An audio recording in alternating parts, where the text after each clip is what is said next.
My folks decided to host a barbecue because I guess that's what older people do. I declined because I really don't like my two sisters, their husbands or their kids. Wife and I are child-free. Mom then pressured the wife. Long story short, we went. By the time we arrived there were about 20 people there. My sisters and their husbands were already solidly buzzed. Drunk really. My mom was spending 100% of her time trying to keep the nieces and nephews, ages 7 to 11, more or less under control. My dad had strategically retreated to the whirlpool part of the pool with small cooler full of beers. Wife and I made small talk with miscellaneous people, ate food and had a frozen margarita. Sisters/Bills took turns criticizing us for being late, not being in our swimsuits and screwing up the vibe. Whatever. Typical suburban summer get-together. About 45 minutes in, two of the kids ran at one of the neighbor guests who was standing next to the pool and pushed her in. She was at the pool steps, stumbled in but didn't fall, so only got half wet. She was clearly very unhappy about it, but she didn't make a scene, just went over to where the parents were, grabbed their towels, dried herself off and left. Sisters and Bills thought it was all great fun. A bit later I was standing a few feet away from the pool chatting away with someone. I saw 3 of the kids running full tilt at me from the corner of my eye. Obviously I was next. Not that it's terribly difficult to outwit young kids, but I just jumped out of their way at the last second. All 3 of them ran straight into the pool at full speed. Most of the other guests, including my wife and me, started laughing, but their moms, who as I mentioned were pretty shit-faced, absolutely freaked out. Apparently 2 of the kids couldn't swim even though they were in swimsuits. Since I wasn't in swim gear, I stepped back from the pool and let other people fish the kids out. The kids were bawling their heads off like they'd lost a limb. At that point all hell broke loose. The 4 drunk parents were yelling at everyone in general and me in particular for nearly letting their kids drown, and also because 2 of the kids had been videoing the trick using their parents' iPhones, which were now at the bottom of the pool. One of my Bills got into the pool to try to retrieve the phones, but his BMI and BAC made that impossible. No one else volunteered to help, unsurprising given that my sisters were still bitching at everyone. I told my sisters it was their job to watch their kids and that if anything had happened to them it would have been their responsibility, not mine. There were some pretty strong words on both sides. Wife and I left after the other Bill fell over and face planted while yelling at us. Now they're saying I should have let the little shits knock me into the pool and have their fun, and ruin my phone. So, Ida? Side note, Dad, of course, never got out of the whirlpool. Oop, that's probably the one positive thing that will come out of this. Wife is much more tolerant and forgiving than I am towards my siblings, but based on what she was saying on the way home I think she's had it with them as well. Update 1. First off, my folks tell me that my nieces and nephews are all good swimmers and that they use the pool all the time. The 7-year-old is still a beginner but he loves the water. My sister just said they couldn't swim, so I'd look bad. To be fair, none of the kids are allowed in the deep end, which is where they fell in. It was the 2 10-year-olds and the 9-year-old who tried to push me into the pool. After we left, the party ended on a pretty sour note. My drunk brother-in-law who face-planted while yelling at me had to go to an urgent care place and get his face stitched up. He was too toasted to drive, so Dad took him. Dad was very happy about this. Late that evening my sisters started a group text and said some really nasty crap. Their husbands threw in a few comments as well. Wife and I blocked the 4 of them. My mom called me. She was pretty upset about what they said. She and Dad were in the chat, and I don't blame her. Because of the texts my folks insisted my sisters, Bills come over the next day, Sunday, without their kids to get some things straight and lay down some ground rules, Mom's wording. The result was a contrite if unenthusiastic apology from the siblings via my mom's phone. I'm glad my wife was with me when they called. Her hard stares kept me from saying what I wanted to. I just told them, thanks, and that we felt no need to discuss it further. Since I thought things were settled I unblocked them. That evening I got a text from one of the Bills telling me the phones cost $4x and asking when I'd be paying for them. WTF? I replied never, took a screenshot of his text and forwarded it to my folks with a note that we were done with this nonsense. We're going no contact with sisters, spouses, and not to invite us to any more holidays or get-togethers if they'll be present. Then I blocked the sisters and their spouses again. At that point the shit really hit the fan. Dad called them and ripped them a new one. Among other things, he told them the grandkids were not welcome at his place indefinitely. Since my mom regularly provides free babysitting, that got them pretty rattled. He also banned them from using the vacation house and told them my wife and I actually own it, not he and Mom. This completely freaked them out. Both of my sisters' families use the place a lot, including having their friends up for weekend getaways. This was very much out of character for my folks. They'd clearly had it. And for reference, I never wanted my sisters to know we own the place. We bought it for my folks. They'd always wanted a place in the mountains. Keeping the ownership quiet was just a way to avoid drama with my siblings. A couple of days later my sisters and their husbands came to our place unannounced to apologize in person. We were out to dinner and they left a note. One sister also called me at work too. I sent her to voicemail. We've decided being no contact is the best thing for the indefinite future and haven't interacted with them for the last 3+ weeks. Personally I'm done, they can go pound sand. Update 2. Well, it's been an interesting last few days. I thought the shit had hit the fan before, but it was more of a fart compared to what's happened this week. For this to make sense, I need to provide some financial context. My folks haven't ever been any good at saving money. I've been doing their taxes for years, so I know pretty much everything about them money-wise. Their house is paid for and they have minimal debt, but they didn't save much for retirement. Both of them get Social Security, Dad gets a solid pension and they have a bit of savings, but there's no treasure chest in the basement. I bought their current car for them after they retired, a retirement present so they could have something nice to drive. It was the first car in probably 20 years they didn't lease. My sisters are convinced the folks are dripping with money and that our parents will be leaving the two of them everything since I don't need more money, so they've never cared about saving either. Turns out my oldest sister and her husband, they have 3 kids, have been living beyond their means for some time and are in financial straits. They've maxed out their credit cards and are behind on their car leases to the point that one is about to get repossessed. He'd bragged in the past about making X per year, but it turns out to be about half that. She confessed all this to Mom on Tuesday because they need a loan and because, and this was a WTF moment for Mom and Dad, that for the last 3 years instead of staying at the vacation house regularly she's actually been renting it out once a month or so and pocketing the cash. We're talking $2,000 plus for a weekend and at least $4,000 for a week. With her being cut off from using the place, she's had to cancel one group already. She's now worried they'll lose everything. My folks aren't in any position to give them a loan. My other sister was aware of her renting out the place but of course hasn't ever said anything. I suspect she's done the same thing as well because I went up there once to drop off an ATV I had worked on and there was a family there who claimed to be staying there with my sister, her family, and that they'd gone to town for something. At the time I let it go. I figured she'd loaned out the house to some friends. But I've always wondered. I found all this out through my folks who are pretty stressed out about it. Mom more than Dad. He's mainly just pissed off about it all. I know Dad feels betrayed. And I imagine he's embarrassed that he's in no position to help his daughter out. He did reiterate that as long as it's up to him the girls won't be using the vacation home anytime soon. My folks let me know what's going on because they figured my sisters would put a full court press on me next. And they were right. On Thursday my sisters came to our place again, without husbands this time, and waited outside the door until I got home.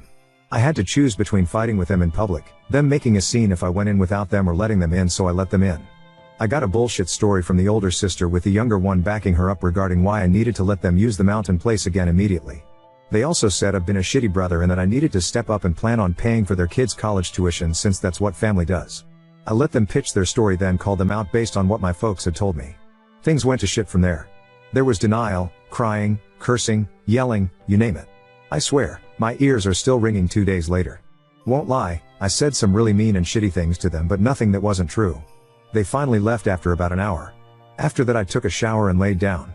When I got up my wife was home and her first words were that she'd had to block more phone numbers because my sisters were blowing up our phones from new ones. Folks messaged me yesterday asking me to call.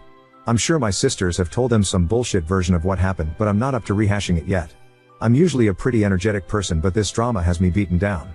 I had just enough energy today to drive up to the vacation house and padlock the entrance gate shut. I'm the only one with a key.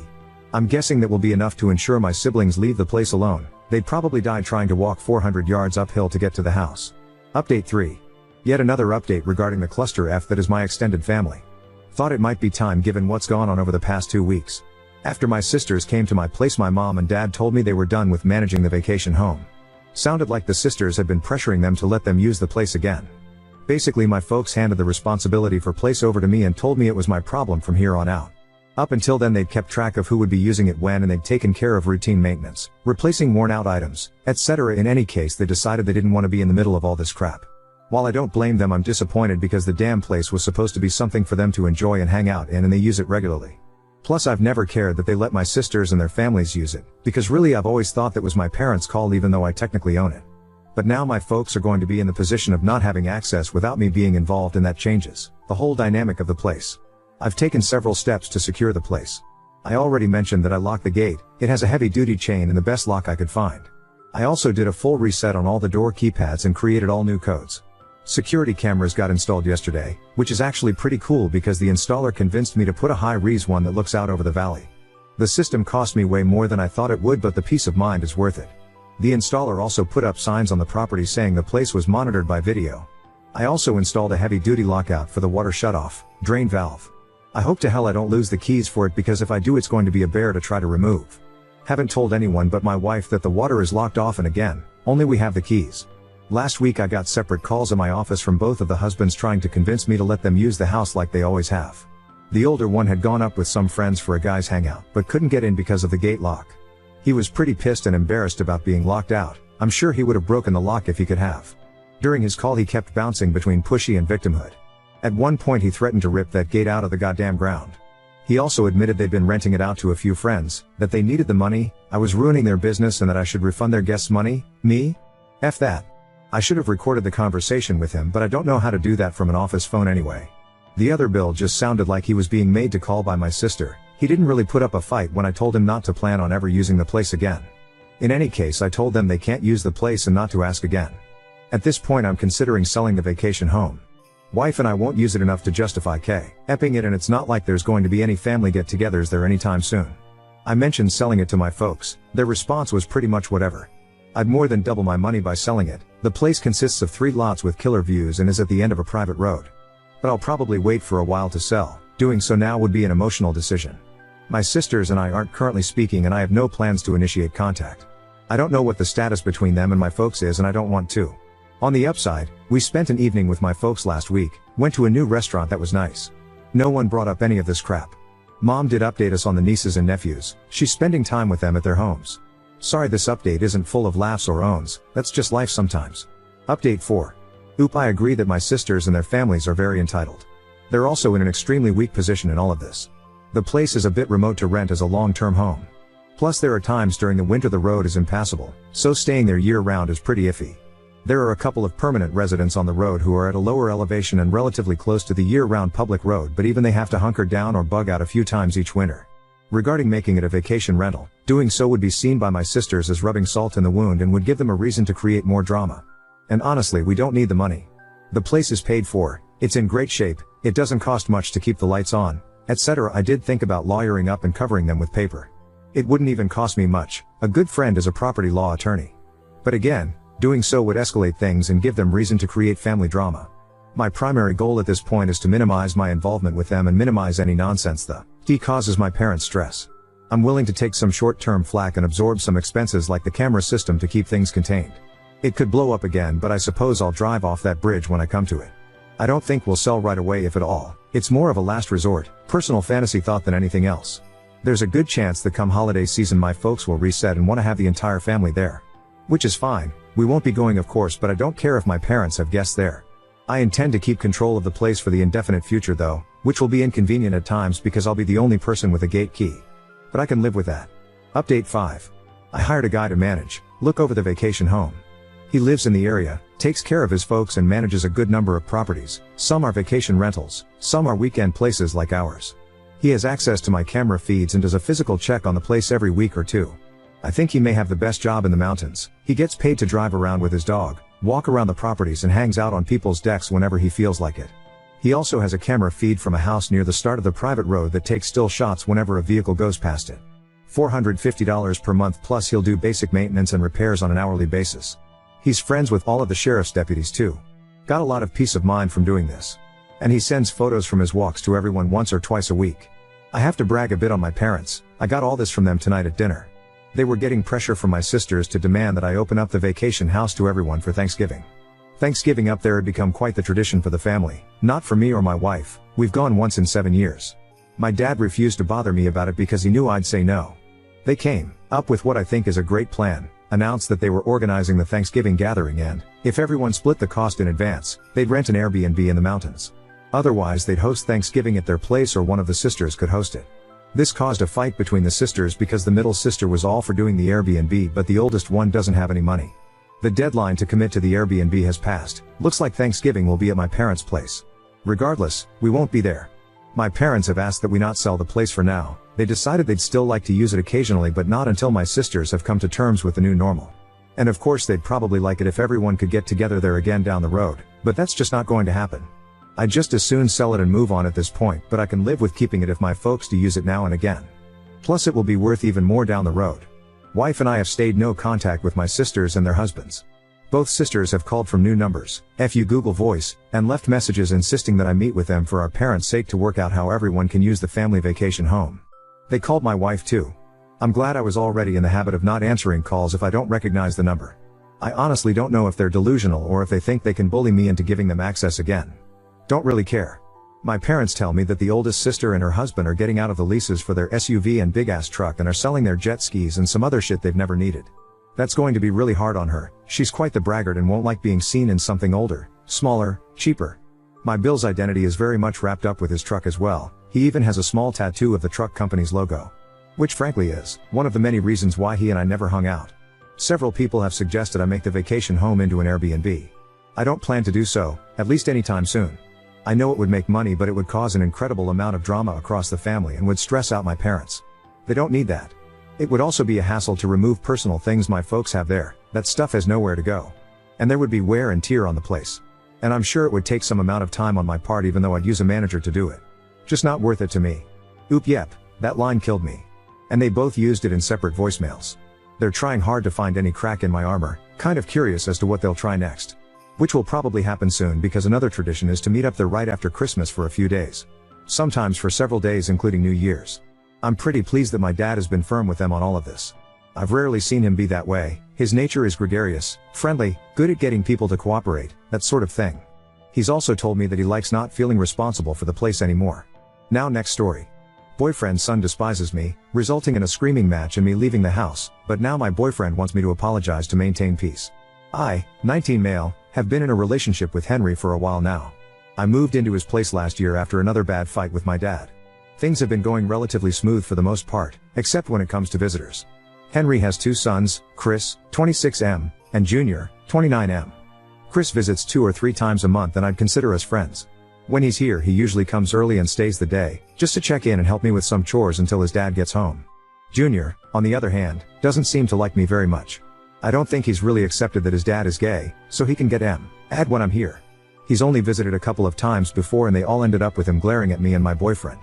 Before his second to last visit in January, we had a sort of mutual civility other than his glaring. During the second to last visit, it ended in a screaming match with Henry about me. He really doesn't like that I'm there. So Chris broke up with his girlfriend Emily, F27. They left on a good note, so he decided to let her live in their apartment until his lease ended and they can both move somewhere else.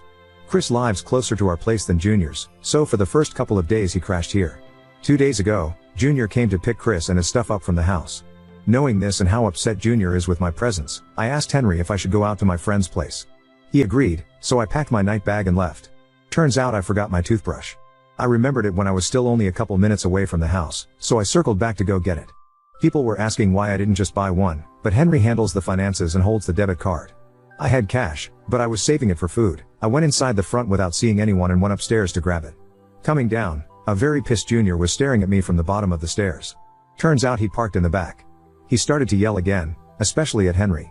Chris shuffled me out of the house and offered to take me back to my dad's place, which was really odd since I was pretty sure he knew about our bad relationship, so I just went back to my friend's place.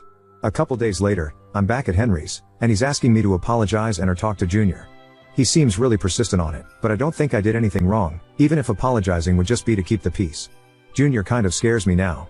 I don't want to apologize, but I don't want to damage Henry's relationship with Junior. Update 1. I feel weird making an update because at this point to me it's like, oh look at me, but I felt weirder knowing that people were still concerned after my last post. I don't like making people feel crappy. I'm safe, I'm healthy, yes I've been crying, no I'm not proud of it, it's messy but I've been working on it. I'm still at Junior's. It's been peaceful. He folds his socks oddly. I've been trying to find another place for me to go, I don't want to be a burden for the next eternity. Or witness whatever the hell he's doing to his socks. /J, it's also kind of awkward living with your boyfriend's son. At least it feels like it to me in my head. He hasn't done anything that makes me feel that way. I could go back to my father's, but quite frankly I really don't want to. A friend suggested contacting my extended family. That's an option, but I honestly don't know them very well.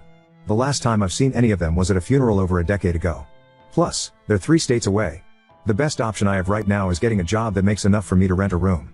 I've been looking, but it hasn't been easy. It's difficult to get an actual full job at my age during the summer. Since I live in a college town/area, everyone assumes I'll quit right before the college's semester starts, even if I tell them otherwise. Of course I'm going to keep trying. Until I get enough for consistent rent, I'll need Couchsurf. I'll be fine. I have a couple of friends who've offered to let me stay at their places before I even asked. I'll make sure to not overstay my welcome before going to the next friend's house. I haven't told Junior yet, but I'm sure he'll be happy to have his apartment back to himself and teenager free at his old, very old, nearly 30 age. Henry has been calling and texting me. The most I've done is respond to some texts. I've been declining 99% of his calls for now. The extra 1% was when his texts got pretty desperate. I don't have any plans on going back to his place right now, but he's been consistently offering to pay for me to attend our local, and pretty big, college. I know he can afford it. I'm not saying I would go for it, I'm just saying it'd be pretty easy to stick out another 4 years for that amount of money and then ditch him a couple 10,000s poorer. So I'm almost sure that relationship's over and through. Thank you all for your help, I needed to get hit over the head with some common sense. Update 2. You guys were right, Junior looked at me as if I was insane when I apologized for being a burden and promised I'd start looking for another place to live. He said if I felt uncomfortable in any way, I'd be free to go. Otherwise, he doesn't mind having me around. I told him I didn't like being a freeloader, but that I do like it there. I didn't say this to him, but I don't remember ever feeling that at ease anywhere else. He told me if it was a thing about freeloading, I could pay him rent by helping with some chores and starting community college. While I agreed to those terms, that sounded crazily easy, and I told him I was looking for a job that I could pay rent with once I had enough money. Chris heard about my job search and helped me get a job. He had some friends at an animal daycare that needed extra staff. All I have to do on my shift is take care of dogs. And pet dogs. And play with dogs. I literally can't think of a better job I could have gotten right now. It wasn't full-time, but eventually I made enough to give a small bit of rent to Junior. He looked me dead in the eyes and handed it back saying it was payment for the housework. Pissed me off. This went on for 2 weeks. I gave up. The best I can do is pay for groceries sometimes and stay on the track to community college. I feel like I'm definitely doing some type of scamming, but at this point Junior deserves it. I tried. We did what you/Floomby suggested. Port your current number to a burner phone. Change the number on your current phone. Give the burner phone to Junior and ask him to hide it somewhere you will never find it. Let Junior monitor in case Henry is planning something weird. Luckily my phone is one of the few things Henry didn't pay for, and my dad still pays for my phone. He's made no move of stopping. I'm not sure if that's from guilt or what, but he's fine with it. There is some news on Henry. Apparently he's been asking my friends where I am, and they never thought about telling me about it. I never thought he'd go that far now since I heard he has a new boyfriend, but here we are. A good bit of my friends are fine with us splitting, but some have varying views on it. A couple of them have tried to convince me that Henry at least deserves an in-person explanation and breakup. Pretty much all of them that I didn't know before Henry have been talking that way. One of them, Jack, 24M, short for Jackass, told Henry where I was after Henry asked him again.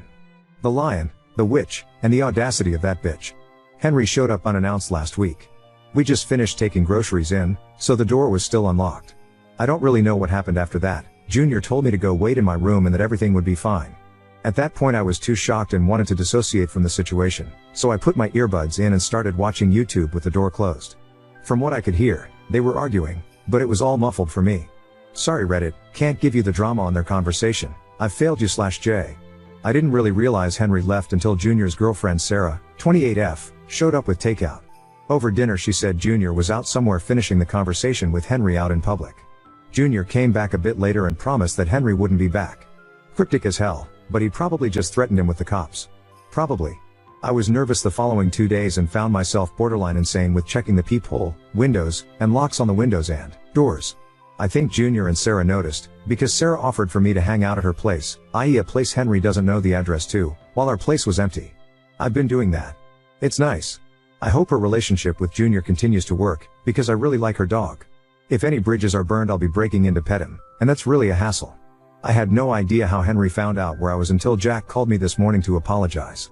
I don't think I'll be speaking to him again. I haven't told anyone yet, but I will tomorrow. It stings a bit. I thought we were good friends. Also, Chris talked me into doing some online therapy about a month and a half ago. It's been good. He says it's free because of some charity, but I'm calling BS. He's definitely paying. I'll just have to work harder to get my life on track to make sure his wallet doesn't lose weight for nothing.